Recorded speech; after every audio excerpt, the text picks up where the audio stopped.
What is up, guys and gals? Bruh, look at this dude. Welcome back to another chess video. This is me, JKJax, back at it again. I'm so excited to finally make this video. And if you can see from the chessboard, that's right, I've played in a real chess tournament. So recently, or actually not recently, it was 1 month ago, on June 3rd, 2026, NUS Invitationals 2026. It is a team tournament, each team comprising of 4 players, and the 4 players, they play against other varsities and other schools in a team format. So it's a 4v4. And my team won second place, which I'm very proud of my group. However, among those 4 players, I was one of them and probably the worst performing player. And I'm going to be reviewing all of my games today, with the exception of one game because one of the games I recorded wrongly, so I will not be covering it in today's video. And sit back, enjoy the show. So, in the first round of NUS Invitationals, I was playing as white and I found my opponent, who was Jordon. And Jordon is unrated on FIDE, but I'm pretty sure he's a great chess player, right? Still learning, still trying to find his footing, but I think he's slowly trying to understand the groove. My game against Jordon went like this. Played e4, I was white, and we had a Scandinavian defense, and it got to this very theoretical position, and then I played the move knight to e5. Knight to e5 isn't the correct move here. It's not that good because my opponent had to find knight bd7 and that already challenges the knight in the center. But my opponent did not see the move and immediately allowed me to play g4. It is not the best move by the engine, it's still playable, but to me this kind of position gives me the most aggressive attacking chances. We have bishop g6. I immediately traded because if I allow my opponent to trade me, I'll actually be losing a pawn. He takes, and then I brought out my queen. So already not a very good move by me. This is a mistake, right? It's an inaccuracy. It's a very slow move. It doesn't really do anything to help with my already depressing looking position. But instead of developing naturally with knight c6, my opponent played c6. Which was a mistake. I mean, obviously, why are you blocking your knight from going to the most natural square available? But I feel like my opponent's rationale was that he didn't want me to play bishop b5, but this is just a paper tiger threat. It doesn't really do anything at all, right? And my knight is still currently pinned to the king, so if he plays moves like bishop b4, then I have to slide back my light square bishop because the knight cannot defend the bishop on b5 because it's pinned.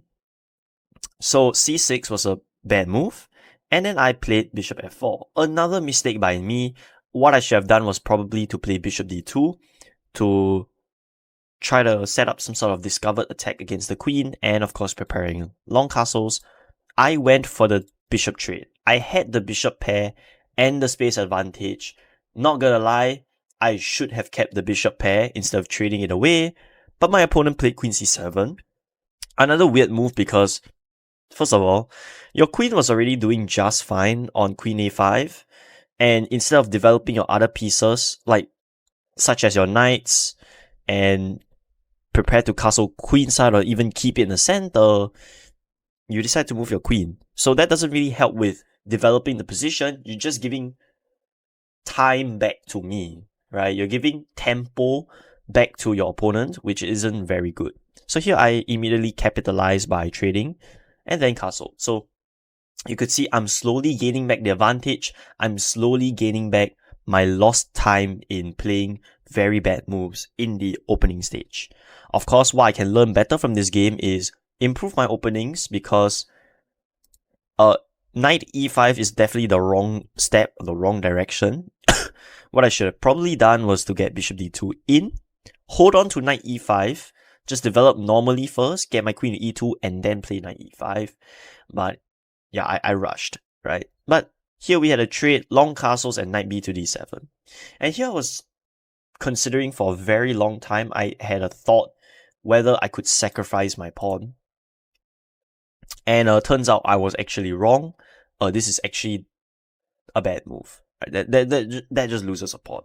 But my idea was to sacrifice my bishop and then get this crushing attack against the king. It looks dangerous, but my opponent can actually defend it very well. For example, knight takes d5, rook takes d5, and queen to c7. And I was like considering whether, hey, should I just play something like rook d1, further adding pressure against the knight? But my opponent does not have to react, he can just go back, and his position is completely safe. My opponent played queen c6, which not the best move, but still winning for sure. He's up a piece. Queen a3, and my opponent played queen c5. And this game is a complete draw, because what I saw was knight takes f6, and my opponent, instead of playing g takes f6, he blundered by playing queen takes a3, which allows me to have this in-between check knight takes d7. So Jordon missed this move, obviously, and then we took the queen. So I'm up a piece. And then I slowly converted this game into a win. With an even stunning sacrifice, knight to e6, a fork to both of the rooks, and if you take, there is checkmate in 3 moves, just like that. So knight e6 was a brilliant move. Rook takes f2, I took the knight, and then slowly but surely, I had mate in 4. I had mate in 4 because of rook e3, followed by these 2 rooks and g5. Right, and also rook h3. I have multiple ways of mating him. But yeah, I decided to go back. g5, and a stunning checkmate with rook to h8. But what I could have played better was, I should have been more patient in my moves and not look for sacrifices, because I feel like in this game I was playing way too aggressively without actually like improving my position. Playing h4, h5 first and then getting my rook to e1, which would help me support my attack. But I was way too impatient. So that was one of the reasons why. And also, the reason why I wasn't performing as well as my other teammates is because I haven't been playing, right? It's my final year in Singapore Poly, and thus final year project, right? And so many stress. So it's time for the next game, right? The next game is very interesting. I was playing black in this game. I'm fighting against Zhi Rui, and my team beat their team. I think it was 3-1. And I was the only person that lost. Not in the way that you think it is. You do see the rating disparity, but the way I lost this game was really gut-wrenching. So, d4, knight f6, and I played my signature King's Indian. He played bishop to g5. The correct way to actually punish this bishop g5 idea was to play knight e5. Knight e4. I didn't see this. I was too focused on getting my structure. And we get this c5 game. We traded, knight c6, and I felt that black has a fantastic position. I think right here, I think I did a really good job at blowing my opponent out of the water with this move b6.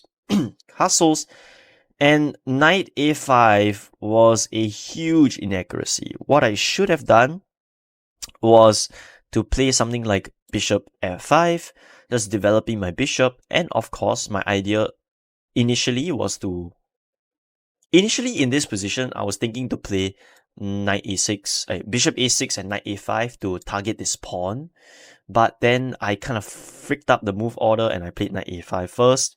But bishop f5 was definitely a much better idea, a much better plan. And the idea was that in the future, my bishop might want to go to c2 and then plant itself very nicely on this b3 square, disallowing all sorts of b4 counterplay, and then I can try to secure the c4 pawn using the knight on a5. So I was seeing ghost tactics, I played knight a5, and then once I played the move, I was like, oh shit, I messed up, b4. It's still not losing for black. Black still has a slight advantage, but I've given away my advantage to my opponent, which isn't what you want. Okay, knight c6, I maintain the tension. Rook b4, a weird move by my opponent. I felt that taking and then you play rook b1 made more sense because now the b file has opened and now you're your rook is very active. But then if you play rook b1 first, then I don't have to... I can still close the file against this rook by taking this pawn. This pawn is a liability in white's position because now this rook on b1 is kind of blocked and he has to find other methods to break up the position. I could play bishop f5 to harass your rook. And if you go here, bishop c2, and like, boom. Now you can see this gets really overwhelming for black. Black gets the control of d file, while white's goal of opening up the b file has failed. Completely foiled plan. So, my opponent played rook ab1, I played bishop f5, and then we got this position where we traded, and I played a5. a5 was definitely a step in the wrong direction. Definitely bishop c2, followed by bishop d3 was the better plan. I did not see this at first, but after reviewing the game, I kind of understood the idea behind bishop d3, and I should have spotted it much earlier, but I didn't. Okay, sometimes we just get bad days, bad months, bad tournaments, but it's what makes us human.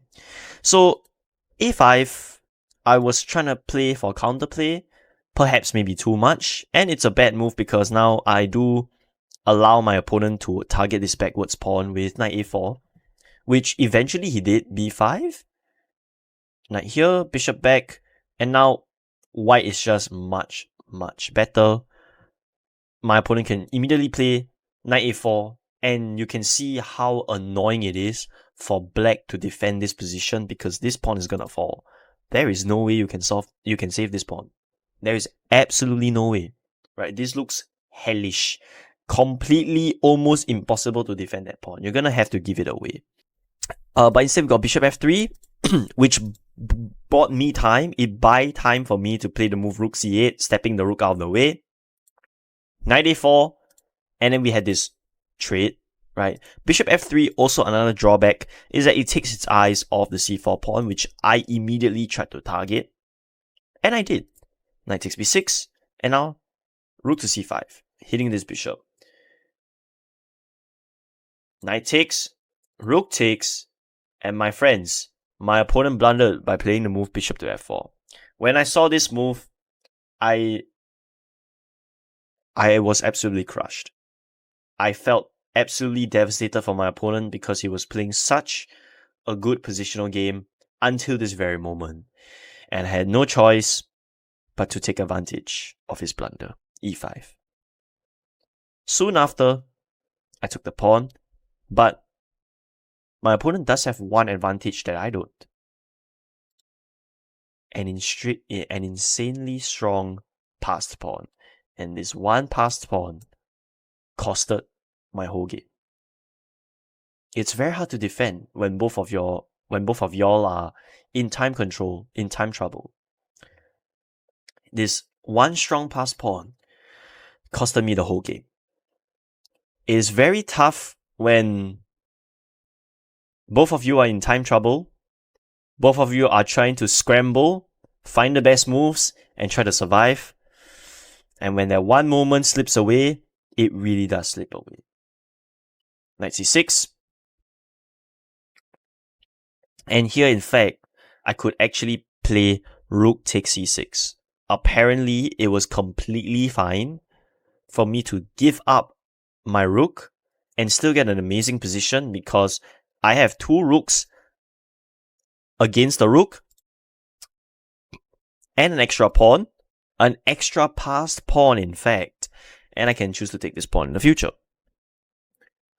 But I was too scared. Not only I was too scared, I was down on time. I think it was like 1 minute or maybe 40 seconds when I played the move rook to b8. This was the most safest move. Bishop immediately went back. I take. I was playing an amazing game until knight c2. I was getting desperate. Knight c2, what a weird move that is. I should have played rook c1 to maybe gain a little bit of time, and then maybe played something like king to f8 to try to activate my king, or with the very least, bishop f8 and king g7. That would have been a much safer and legible move to activate my position. I don't know what I was doing with that.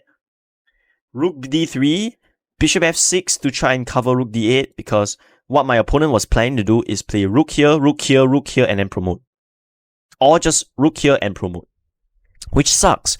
So I played bishop f6 to cover that square, bishop d5 to hit this pawn, and I missed the critical move in the position, knight to b4. I missed this. I played knight to e1. What am I doing? Bishop takes f7, king f8, and in this position here, we played a few more moves, but at one point, this knight here, I was super low on time to the point that when I was in check, when I was out of check, I hung my knight. The king was literally beside my knight, and I moved my bishop, and I blundered my knight, and I went on to lose that game. It was really heartbreaking.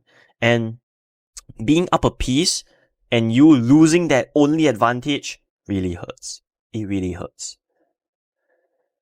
And from that day onward, I kept practicing endgames. I was super devastated by that one loss, but it didn't stop me from quitting chess, right? I'm grateful that I'm still continuing chess. It was just that one singular game really destroyed my spirit. It really destroyed my soul. I kept asking myself whether if I still got it. It's only been 4 years in my chess career, and yet I feel like I'm about to retire.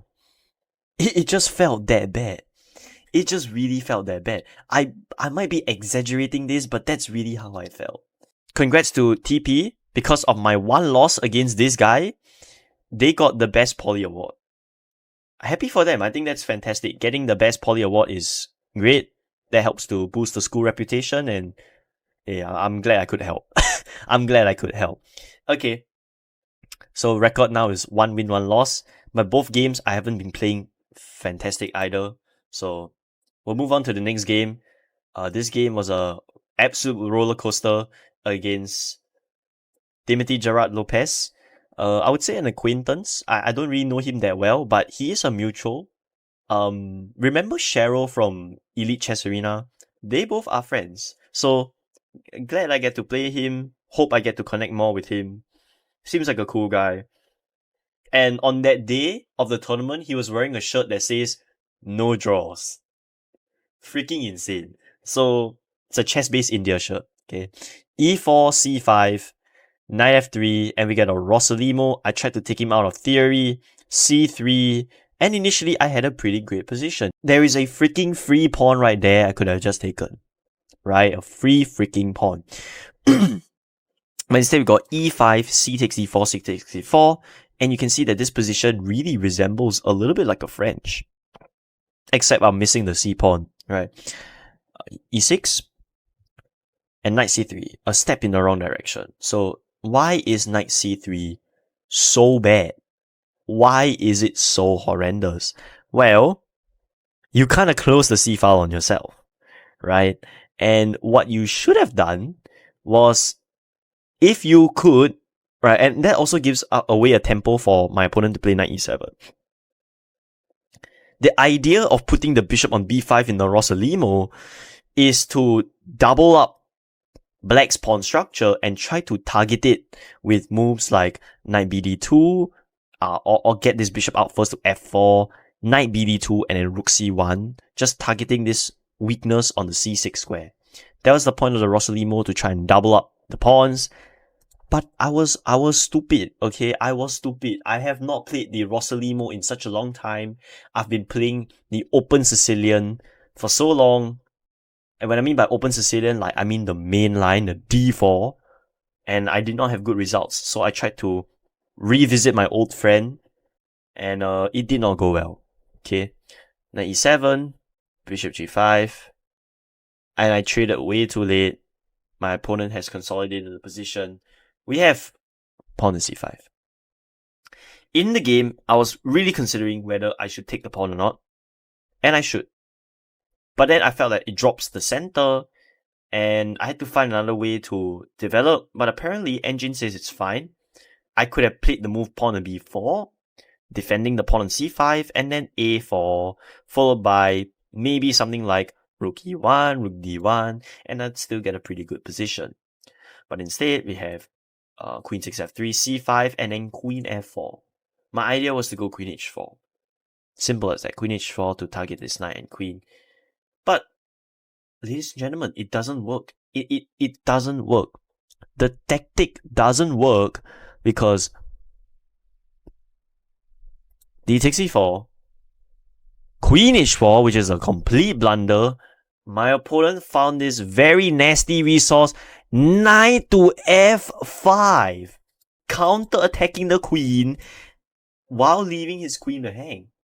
When I played queen h4, I immediately saw that move and I was like, oh shit, I'm gonna lose this game. And indeed I did. Indeed I did. And that one move also defends the pawn on d4. I should have just taken the damn pawn and countered my blessings. No. I was too greedy. And then, yeah, the position went absolutely horrendous. I lost my center and we left with this position. It is bad. It is the worst position I have ever seen in my entire life. Not gonna lie, even if I was losing, I would have tried to fight back with f4, but to no avail. I think this is even worse for black, even worse for white. This position is absolutely horrendous. Too many weaknesses in the position. But yeah, knight g3, I tried to make something, but a few moves later, we had like nothing. It was over. It was absolutely over. I tried to be tricky. I played rook b7, and the idea of rook b7 is that if you were to take my rook, this rook is hit, and you will lose this rook on f8. So you actually lose material here, and you have to give up this exchange, and I'll be up material. So he cannot take. Instead, he plays queen c8, and his position is completely fine. I was absolutely low on time, and my attack got killed. And I just threw in the towel and gave up. So, unfortunately, I lost this game. 1 win to 2 losses. Not a very good start for my NUS Invitationals.